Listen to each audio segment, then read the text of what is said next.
I was racing through the city in a taxi, my vision blurred by tears, turning neon signs into smudged, colorful stains. My knuckles had gone white from the way I was clutching my purse. What was this strange, painful tightness in my chest? Jealousy? Absurd. I am 45, a successful, accomplished woman, the director of a prestigious contemporary art gallery. How could I possibly be jealous of my own husband's nephew?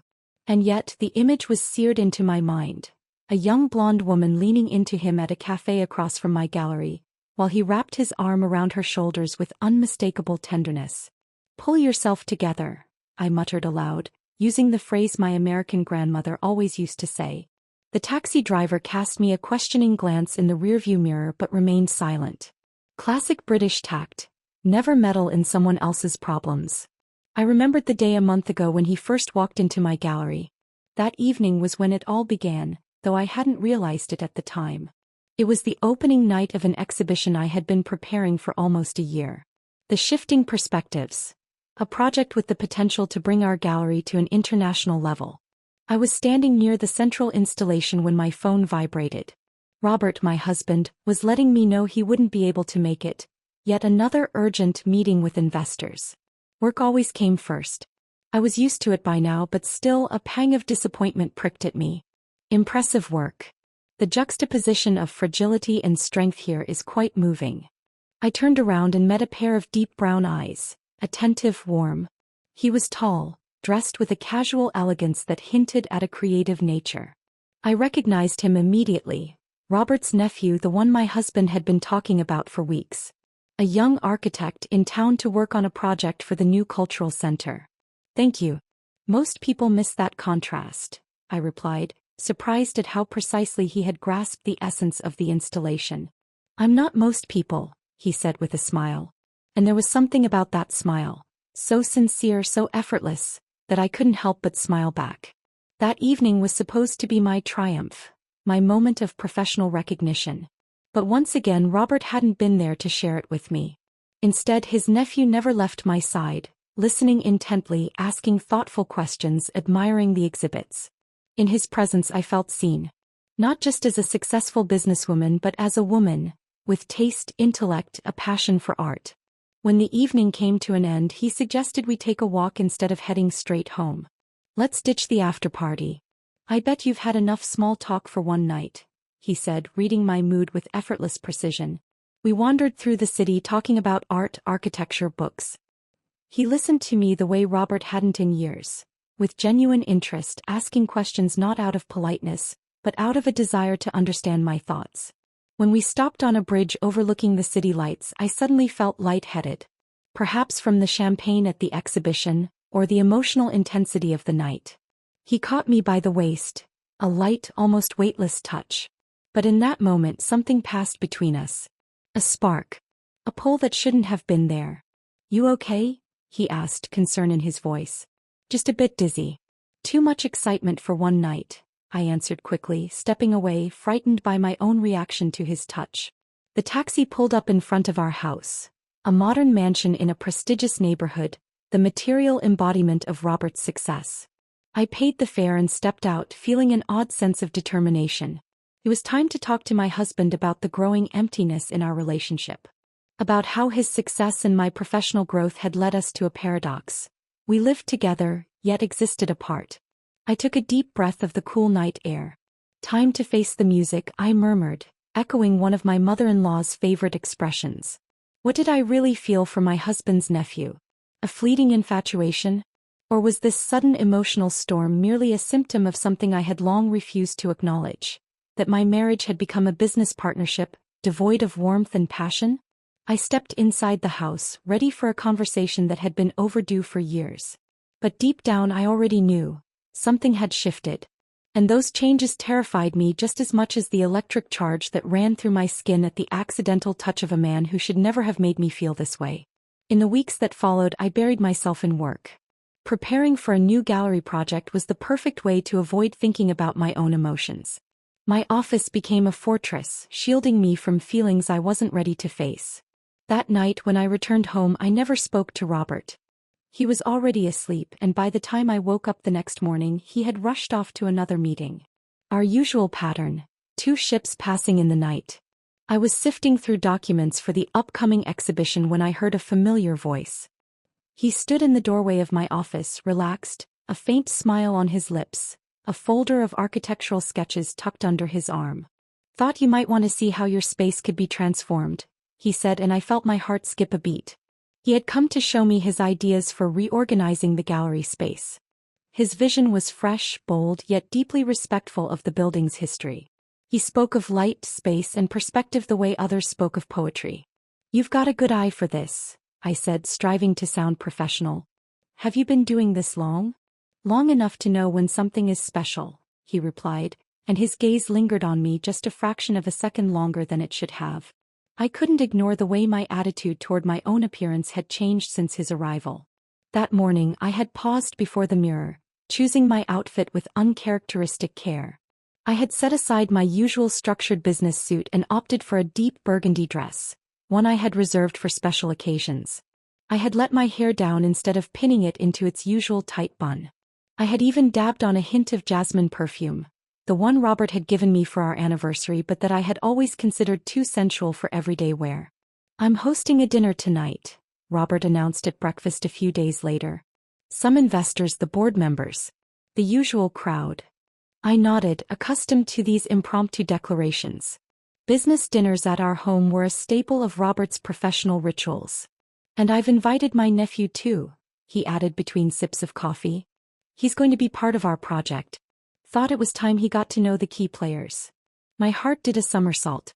An evening with the usual crowd had suddenly transformed into something charged with anticipation. I caught myself mentally sorting through my wardrobe, planning what to wear. That evening the house buzzed with voices. I glided through the guests, a glass of wine in hand, engaging in polite conversation as my role as hostess required. But my gaze kept seeking him. He stood among a group of men, listening as Robert enthusiastically outlined his latest project. A grand complex integrating a business center, luxury residences, and cultural spaces. It was a venture Robert had pinned his highest hopes on, one that consumed all his time and energy. "I want him on board," Robert declared, nodding toward his nephew. "Fresh perspective, new ideas. And he's family, I can trust him with sensitive details." I watched as hands were shaken, backs were patted, unspoken agreements exchanged. This was Robert's world, the realm of firm handshakes and silent negotiations. It meant his nephew would be in our lives for a long time. Part of me thrilled at the thought. The other part was terrified. After dinner, the guests drifted toward the lounge. I stood by the window, gazing out at the city when I sensed his presence beside me. "Quite a view from here," he murmured, standing close enough that I could feel the warmth of his body. "It never gets old," I replied, trying to sound casual, though the closeness made my heart beat faster. "Thank you for the book recommendation," he continued. "I've been reading The Secret Life of Colors. It's changing the way I see everything." A week ago I had mentioned this book during a conversation about art. Not only had he remembered, but he had actually read it. Robert had never shown interest in the kind of literature I valued. "There's a book fair this weekend," he said. "Antiquarian books, rare editions. Would you like to go? I've been looking for that poetry collection we talked about."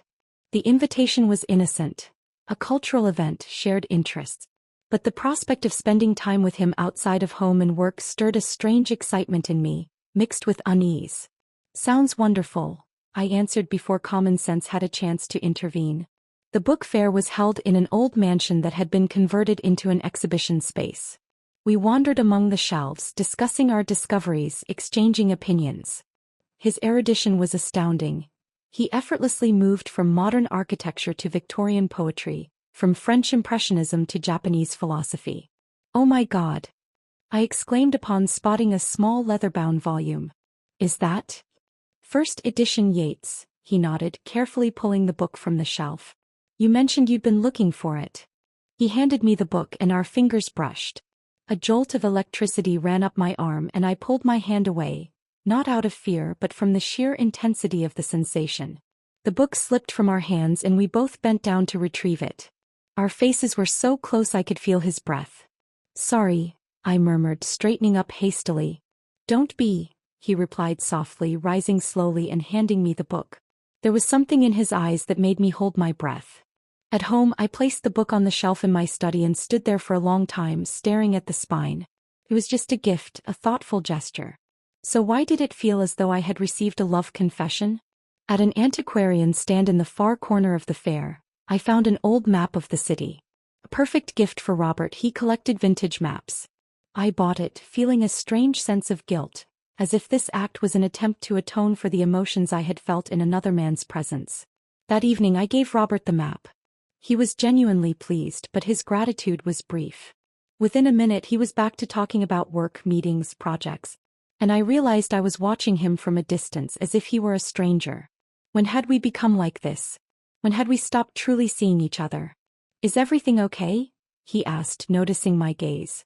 "Just tired," I answered with the standard phrase that, over the years of marriage, had become our code for, "I don't want to talk about real problems." "You've been working too hard," he nodded, accepting my excuse. "Maybe we should take a vacation soon. After this project wraps up." After this project, another one of our codes, meaning never. There was always another project, another deal, another goal. I lay awake that night listening to my husband's breathing as he slept. My thoughts kept drifting back to the book fair, to the touch of fingers, to the eyes that looked at me as if they truly saw me. I felt like a Jane Austen heroine, caught in an internal conflict between duty and desire. Ridiculous and absurd at my age. Midlife crisis, I whispered into the darkness, using the term American psychologists love so much on talk shows. But deep down I knew it wasn't about age. It was about the hunger to be seen, heard, understood. A need that people carry within them all their lives, regardless of age or status. "Fancy a weekend in the country?"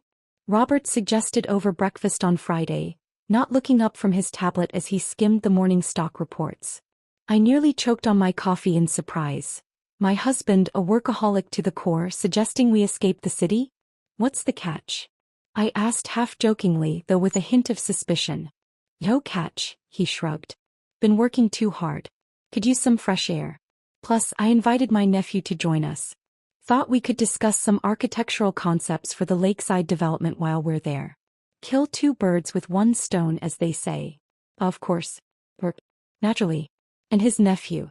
My heart betrayed me with a slight tremor.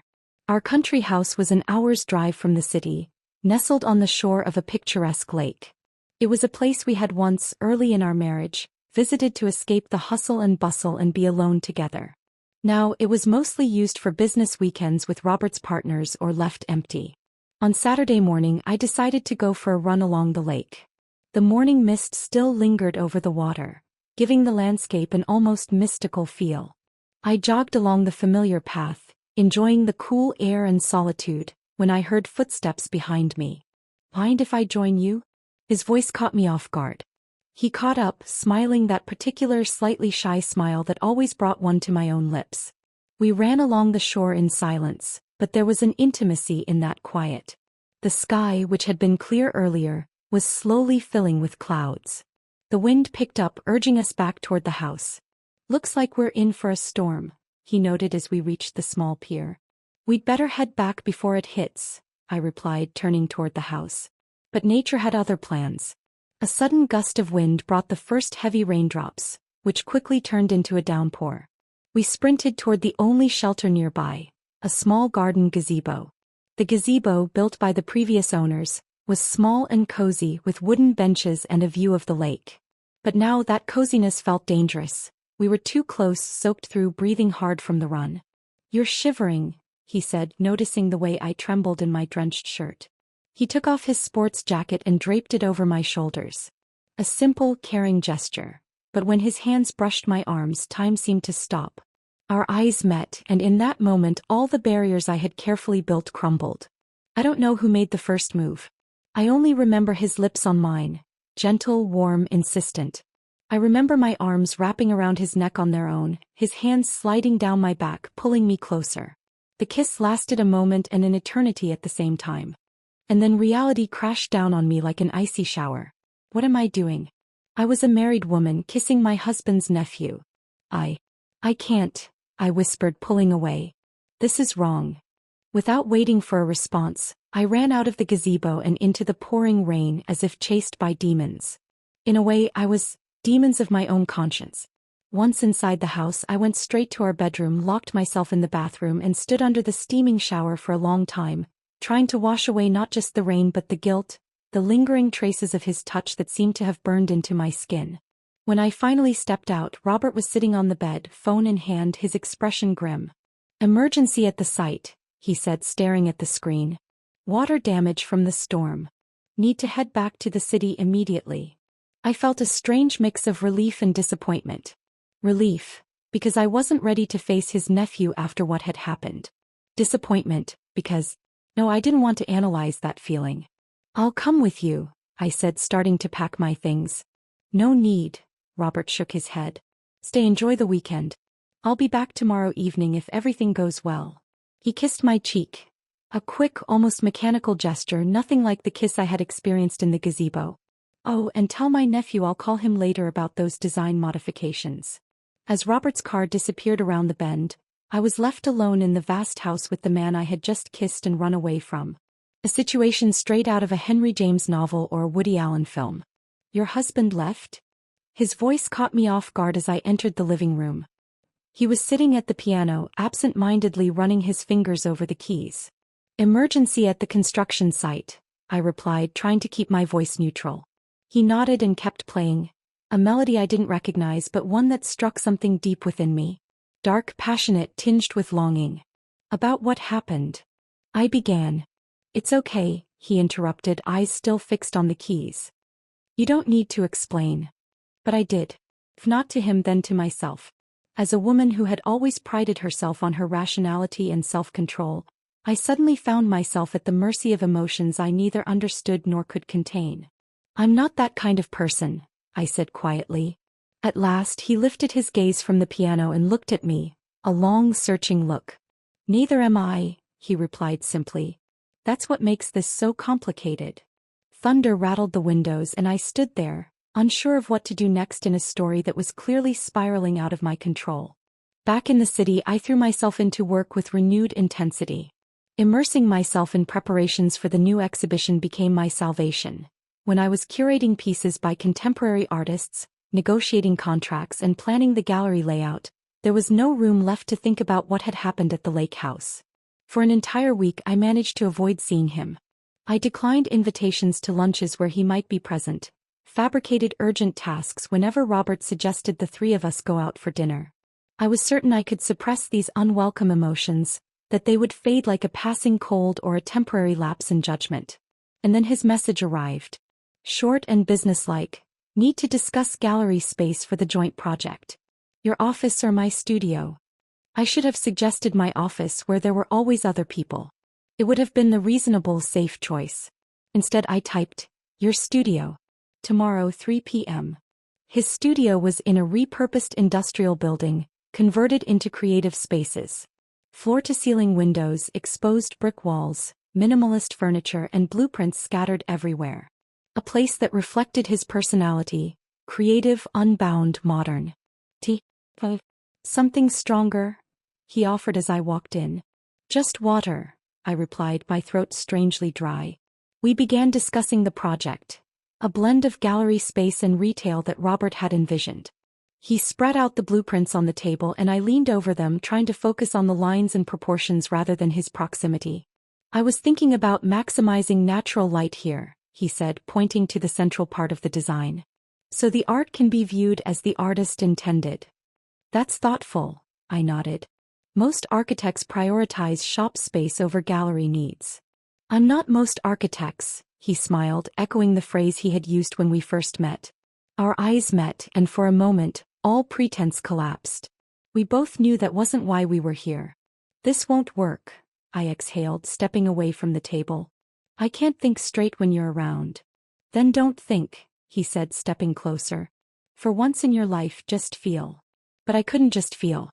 Every feeling came with a thought, of consequences, of betrayal, of what was right and what was not. "I have responsibilities," I said, retreating toward the door. "A husband, a career, a life that doesn't have room for this." "And yet you're here," he noted gently.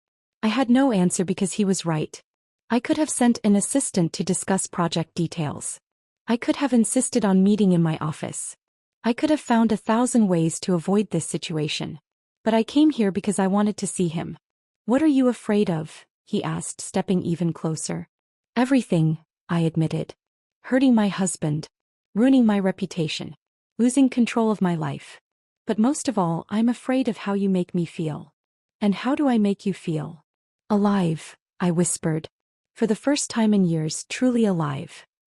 He reached out and gently touched my cheek. A light, almost weightless touch. But it was enough for all my resolve to melt away like morning mist under the sun. We didn't kiss that day. We didn't cross the invisible line beyond which there was no return. Instead, we talked about life, about art, about dreams we had for one reason or another put on hold. He told me about his childhood in a small seaside town, about how he had once wanted to build lighthouses before realizing that in the modern world, lighthouses were no longer being built. I shared my youthful ambitions of becoming a painter, before I decided that I had more talent for recognizing art than for creating it. When I was leaving, he walked me to the elevator in the hallway. We stood there looking at each other, and the air between us was so thick with unspoken words and suppressed desires that it felt almost tangible. The elevator arrived, the doors slid open. I stepped inside, he took a step toward me. For a moment we froze on the threshold, and I thought that what part of me longed for, and another part feared, was about to happen. But the sound of footsteps down the hall shattered the moment. His studio neighbor had returned earlier than expected, and we quickly stepped away from each other. The elevator doors closed between us like a curtain at the end of a play. That evening at dinner, Robert asked about my meeting, inquiring about the progress of the project. I told him about technical details, about spatial planning, about maximizing natural light. He nodded, taking notes on his phone, never suspecting for a second that behind the dry architectural terms lay a simmering volcano of emotions. You've changed your perfume, he suddenly noted, lifting his eyes from the screen. Just trying something new, I shrugged, surprised that he had even noticed. Maybe our marriage wasn't completely lost? Maybe I should put my energy into rebuilding what Robert and I once had, instead of wasting it on a hopeless attraction to someone with whom I had no future? These thoughts occupied my mind as I lay awake, listening to the sound of my husband's breathing. But deep down I knew I was lying to myself. It wasn't just about the lack of attention from Robert. It was about the connection, intellectual, emotional, almost spiritual, that I felt with his nephew. A connection I couldn't deny and couldn't walk away from, no matter how rational I tried to be. "Penny for your thoughts," Robert murmured, turning toward me. He wasn't asleep as I had thought. "Just work stuff," I lied, feeling a pang of guilt. "The new exhibition is keeping me up." "You need to learn to switch off," he yawned, pulling me into his arms. "Work will still be there tomorrow." I nestled against him, trying to find comfort in the familiar warmth of his body. But for the first time in years of marriage, my husband's embrace brought neither comfort nor peace. Thoughts of another man haunted me even here in our marital bed, and I had no idea how to fight them. "Pack your bags, darling. We're going to New York." Robert burst into my office with that declaration. I looked up from the exhibition catalog I had been editing, staring at him in utter confusion. "Excuse me," was all I could manage. Robert, who usually planned trips months in advance, suddenly suggesting a spontaneous getaway? "I just got the call," he beamed. "Your gallery has been shortlisted for the International Contemporary Art Award. The ceremony is next week in New York." I dropped my pen in shock. That award was the holy grail of the gallery business. Many directors had worked decades just to get a nomination. That's incredible," I whispered, trying to process the news. "Incredible indeed," Robert nodded. "Unfortunately, I can't make it. The Shanghai deal is at a critical stage and I need to be here. But I was thinking." He paused dramatically before continuing, "Why don't you take my nephew with you? He's never been to New York and it would be a great opportunity for him to see the architectural marvels there. Plus, you'll have company for the ceremony." My heart pounded so hard I was afraid Robert might hear it. A week in New York. With him. Away from familiar surroundings, from obligations, from watchful eyes. The idea was as tempting as it was dangerous. "Is that appropriate?" I asked cautiously, trying to hide my reaction. "Of course," Robert answered casually. "He's family. Besides, it's good for business. He can check out American design trends for our project." The divine irony. My husband himself was suggesting I spend a week with the man I had forbidden feelings for. If only Robert knew. At the airport waiting for my flight, I ran into Jane, my best friend, owner of a designer boutique. She was flying to Paris for Fashion Week. Well, she drawled when she saw me. Where are you off to, darling? New York, I answered, trying to sound casual. Gallery got nominated for the ICAA. That's fabulous news, she exclaimed, pulling me into a hug. But wait, why aren't you beaming? This is huge. I am excited, I assured her. Just nervous, I guess. Jane studied me closely as if trying to read my thoughts. After 20 years of friendship, she had learned to see right through me. There's something else, she declared. You've got that look in your eyes. The same look you had when you were 25 and secretly dating that Italian sculptor your parents disapproved of. I nearly choked on my coffee. Don't be ridiculous, I protested. I'm a married woman in my 40s, not some lovesick teenager. Age has nothing to do with it, Jane shrugged. Love is love at any stage of life. So who is he? Before I could come up with a convincing answer, he appeared in the waiting lounge, with a duffel bag slung over his shoulder, in jeans and a leather jacket, looking like the lead in an indie film. When he saw me, he smiled and walked in our direction. Jane caught my gaze and let out a low whistle. Oh my, she murmured. Is that my husband's nephew? I quickly finished, feeling my cheeks burn. He's accompanying me to New York. Well, isn't that convenient? She smirked, eyeing him with interest. Does your husband know he's sending a walking temptation with his wife? Jane. I gasped, scandalized by her bluntness. Just stating the obvious, darling, she winked. Be careful. Those May-December romances can be quite intoxicating. I didn't have time to respond before he reached us. I introduced him to Jane, who expertly maintained a light conversation, all while throwing me knowing glances. When they called her flight, she hugged me goodbye and whispered, "Remember, what happens in New York stays in New York." I automatically finished the old joke, though in this context it sounded like a dangerous prophecy. New York greeted us with October's crisp air and the vivid colors of autumn in Central Park. Our hotel was in Manhattan, overlooking skyscrapers that gleamed with glass and steel by day and transformed into constellations of light by night. The first few days, we immersed ourselves in the city's cultural life, visiting MoMA, the Guggenheim, and the new galleries in Chelsea. He was the perfect companion, attentive, knowledgeable, with a sharp sense of humor. In the evenings, we strolled through the city, savoring the anonymity that this metropolis granted us. We never spoke about what had happened in the country house. We didn't discuss the feelings that so obviously existed between us. We simply enjoyed the moment as if everything around us, the hotel, the city, even the ceremony, was merely a backdrop for our strange, suspended existence. The evening of the ceremony arrived unexpectedly. I put on a dark blue backless dress that I had bought specifically for the occasion. When I stepped out of my room, he was waiting for me in the hallway, elegant in a black suit. "You look breathtaking," he said softly, and there was such admiration in his eyes that it took my breath away. We descended to the hotel lobby and got into the waiting taxi. The city flashed past the windows, shimmering with lights, while I thought about how far this road had taken me. From a successful married woman, confident in her life, to someone teetering on the edge of forbidden emotions in a foreign city. In the hotel elevator on our way back after the ceremony, we won. Intoxicated by victory and champagne, he suddenly said, "I've never met anyone like you. I know this is impossible, complicated, wrong in a dozen different ways. But I can't stop thinking about you." My fingers tightened around the crystal statuette, the symbol of professional triumph. And my heart tore between desire and duty, between feelings and obligations. "I need to call Robert," I said, glancing at my watch. "Tell him about the award." It was cowardice, hiding behind a call to my husband to avoid responding to his confession. But I simply didn't know what to say. I didn't know how to deal with the feelings that overwhelmed me every time he was near. Returning from New York to reality felt like waking from a beautiful dream. A week in another city, away from everyday worries, had created the illusion of a different life. A life where we could be together without consequences or judgment. But the plane landed and the mirage dissolved. To my surprise, Robert was waiting for us at the airport with a bouquet of flowers and a wide smile. "There's my award-winning wife," he exclaimed, hugging me in front of his nephew. I'm so proud of you.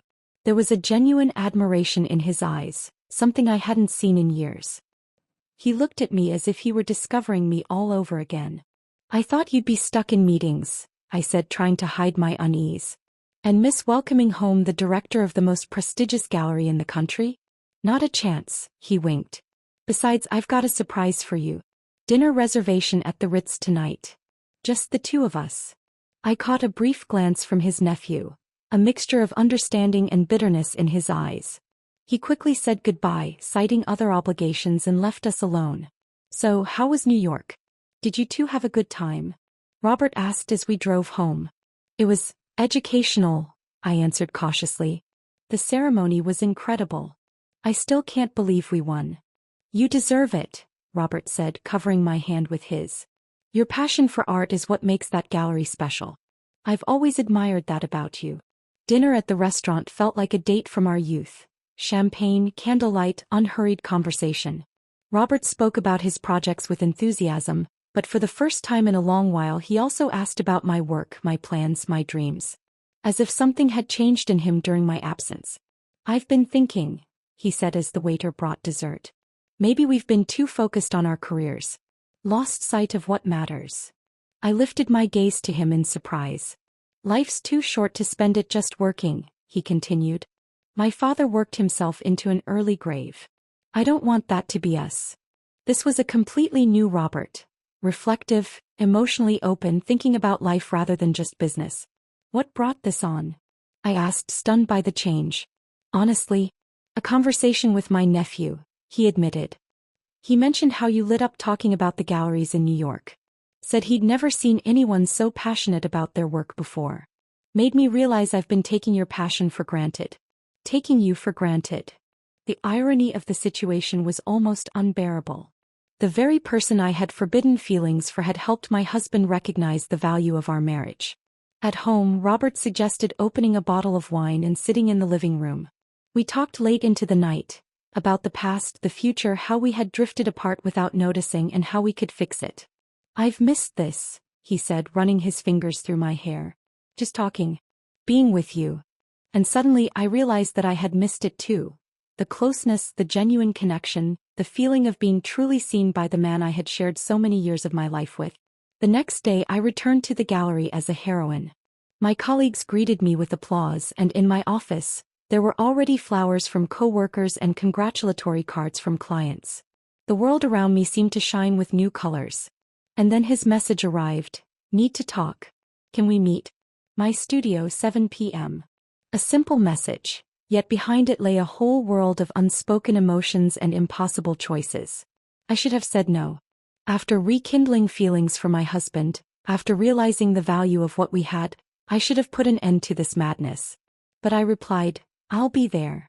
His studio was in chaos. Sketches, blueprints, and open architecture books were scattered everywhere. The air was thick with the feverish energy of creation.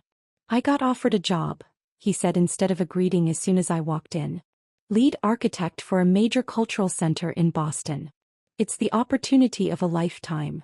That's wonderful, I replied, feeling my heart tighten.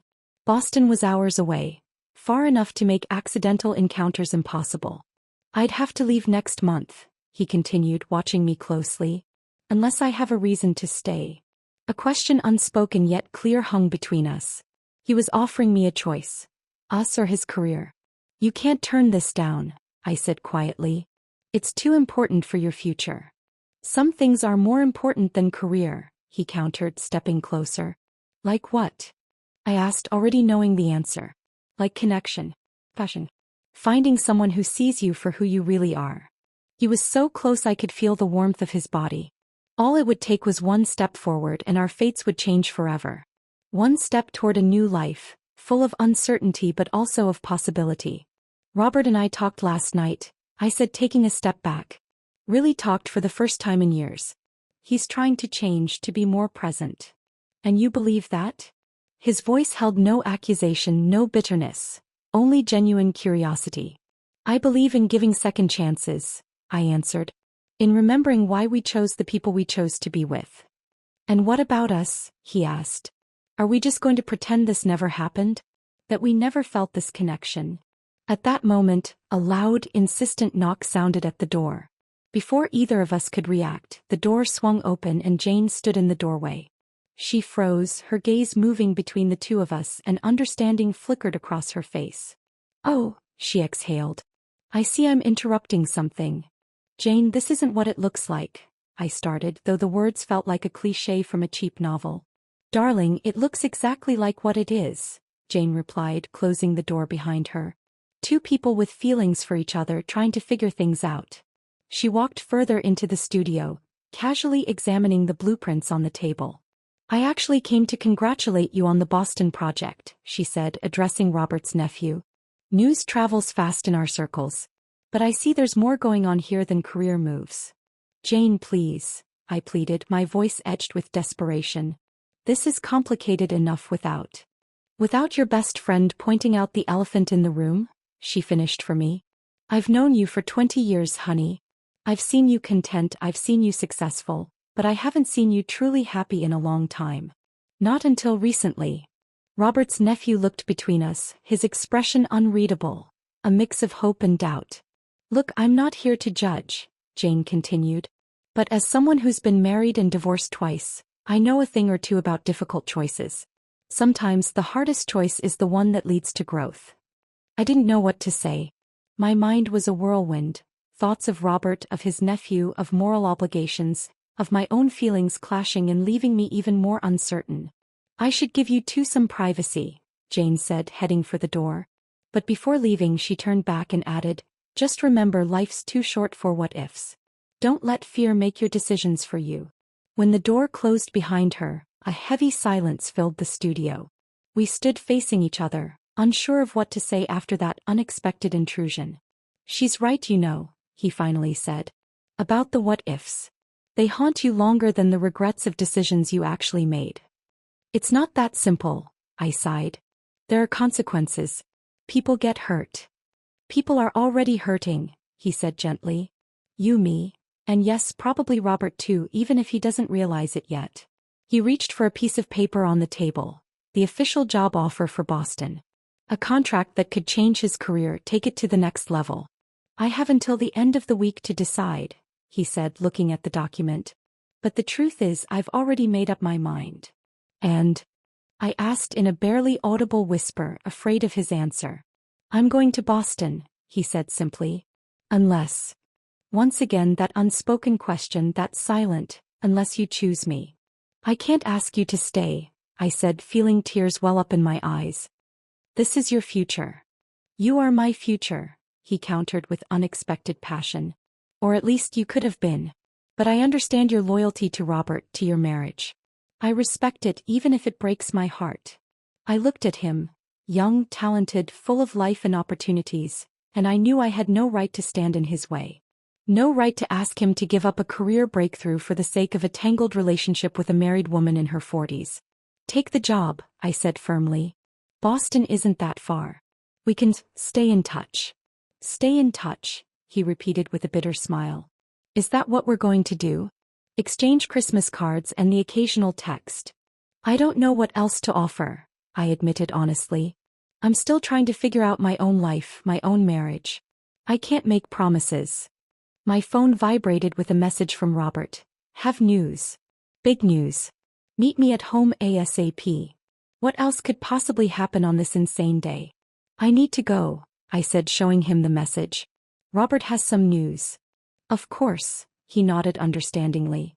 "Real life calls." As I reached the door he called after me, "Whatever happens, I don't regret anything. Every moment with you has been worth it." I turned back, unable to find the words, and simply nodded, hoping he would understand everything I couldn't say. At home I was met by an excited Robert with a bottle of champagne. "There she is," he exclaimed, popping the bottle with a loud bang. "My brilliant, talented wife, just in time for some sensational news." "What's going on?" I asked, trying to tune into his enthusiasm. "We're moving," he announced triumphantly. "The company is expanding to Chicago. They want me to head the new office. It's the promotion I've been working toward for years." "Chicago," I echoed, struggling to process the news. But, what about my gallery? The award we just won. Robert's smile dimmed slightly. I thought you'd be excited, he said, pouring the champagne. It's a fresh start for us. A chance to reconnect like we talked about. I took the glass, feeling my thoughts swirl. Moving to Chicago meant leaving behind the gallery I had built for years. Leaving the city that had become my home. And, of course, leaving him, Robert's nephew, the man who had made me feel alive again. Robert, I can't just abandon the gallery, I said carefully. Not after everything we've achieved. I've thought about that, he nodded. You could open a branch in Chicago. The company would provide funding as part of my relocation package. Think about it, your own space designed from scratch with the reputation you've already built. Professionally speaking, it was an enticing offer. But I sensed there was more behind it. Robert was trying to save our marriage, to create a new reality where we would once again be partners in every sense. When would we move? I asked, taking a sip of champagne. In 2 months, he replied. I'd go first to set things up, then you'd join me. 2 months. By then, Robert's nephew would already be in Boston. As if fate itself had decided our triangle, scattering us across different cities. That night, I barely slept, turning over the strange twists of life in my mind. In the morning, I called Jane and told her about Robert's offer. Chicago, huh? She mused. Sounds like the universe is giving you an easy out. Easy. I scoffed bitterly. None of this feels easy, Jane. I mean, it solves your immediate dilemma, she clarified. No messy confrontations, no explicit choices. Geography will do the dirty work for you. There was truth in her words. Moving allowed me to avoid making a difficult choice I wasn't ready for. But was it an escape or a chance for a new beginning? A week later, something happened that complicated everything. Robert's brother, his nephew's father, called me. Got time for a coffee? He asked without preamble. There's something I need to discuss with you. We met at a small cafe near the gallery. He was 10 years older than Robert, graying with smile lines around his eyes, but with the same family charisma. I'll get straight to the point, he said, stirring his coffee. My architectural firm is opening an office in Chicago for a major urban renewal project. I want my son to lead it. It's a great opportunity for him. I stared at him in shock. Was this a coincidence? A cruel trick of fate? Chicago. I repeated. But I thought he was going to Boston? He was, Robert's brother nodded. Until yesterday. Something changed his mind. It felt like a bomb had gone off in my head. He had turned down Boston and chosen Chicago, the city Robert and I were moving to. This couldn't be random. Did he say why? I asked, trying to sound neutral. Not specifically, his father shrugged. Just said he had a hunch Chicago would be better for his future. I trust his instincts. That evening, a message arrived. We need to talk. Coffee tomorrow. The usual place, 10 a.m. I knew I should refuse. But instead I sent a short reply. I'll be there. The cafe was nearly empty at that hour. He was waiting at the far table by the window, nervously turning a cup in his hands. You're going to Chicago, I said instead of a greeting as I sat down across from him. So are you, he replied simply. This is madness, I shook my head. What are you thinking? I'm thinking I'm not ready to let go, he said quietly but firmly. Not of us. Not of what we could be. There is no us, I countered. I'm moving with my husband to start fresh. You following us there? It complicates everything. Life is complicated, he shrugged. But sometimes complications lead to the best outcomes. I looked at him, confident, determined, willing to risk everything for a feeling that might just be an illusion. And part of me admired that courage, that faith in the possibility of happiness. I'm not asking for promises, he continued, seeing my hesitation. I'm just asking for a chance. For us to be in the same city, to see where life takes us. If you and Robert truly reconnect, I'll step back. But if not. He didn't finish the sentence, but his eyes said everything that needed to be said. 5 months later, I stood in an empty gallery in downtown Chicago, watching as the workers installed the final light fixtures. My new gallery, spacious, modern, with a stunning view of Lake Michigan, was preparing for its grand opening. The ringing of my phone interrupted my thoughts. It was Robert. Hey, sorry, but I'm stuck in a meeting. Won't make it to the final inspection, he said in an apologetic tone. Send me photos? We'll celebrate tonight. Sure, I replied, trying to mask my disappointment. No problem. Nothing had changed. Despite the move, despite the promises of a fresh start, Robert remained the same. Work always came first. We existed in parallel worlds, barely crossing paths in our new, spacious apartment overlooking the city. I took a few photos of the gallery and sent them to Robert. Then, almost without thinking, I sent one to him, Robert's nephew who had kept his word and moved to Chicago. Over these months we had seen each other a few times. Chance encounters in cafes, museums, once by the lake. Always in public places, always as friends. But with each meeting it became harder to deny the pull between us. Beautiful space, he replied almost instantly. Needs just one thing to be perfect. What's that? I asked. You, came his response. Happy and free. I stared at those words, feeling something shift inside me, a decision taking shape. One that had been growing for months. That evening, when Robert came home with a bouquet of flowers and apologies for missing the inspection, I was ready for the conversation I had been avoiding for too long. We need to talk, I said, accepting the flowers but not smiling. We sat on the balcony looking out over the city spread below us. I spoke about how we had been trying to hold on to something that had died long ago. That respect and history were a strong foundation, but not enough for a happy marriage. That we both deserved to be truly happy even if that meant being apart. To my surprise, Robert didn't argue. He listened carefully and then admitted that he had felt it too. The growing distance between us, one that neither career success nor a new city could bridge. I guess I've known for a while, he said with a sad smile. I just didn't want to admit it. Is there someone else? I hesitated for only a moment. Robert deserved the truth even if not all of it. There are feelings, I answered honestly. But nothing happened. I wouldn't do that to you. He nodded, accepting my words. We talked for a long time, reminiscing about the good times, acknowledging our mistakes, forgiving each other for not being able to save our love. It was one of the most honest conversations we had ever had in our marriage, and in a way the closest we had felt to each other in a long time. 3 months later, after the divorce was finalized and Robert and I had gone our separate ways while maintaining a respectful relationship, I stood in my gallery, preparing for the opening of its first exhibition. My heart pounded with excitement and anticipation, not just for professional success but for a new chapter in my personal life. He arrived half an hour before the official opening, tall, smiling, holding a bouquet of wildflowers. Are you ready? He asked, glancing around the gallery and at me, in a new sea green dress, my hair down, my eyes glowing. For the exhibition? Absolutely, I replied, accepting the flowers. I meant for us, he clarified softly. For whatever comes next.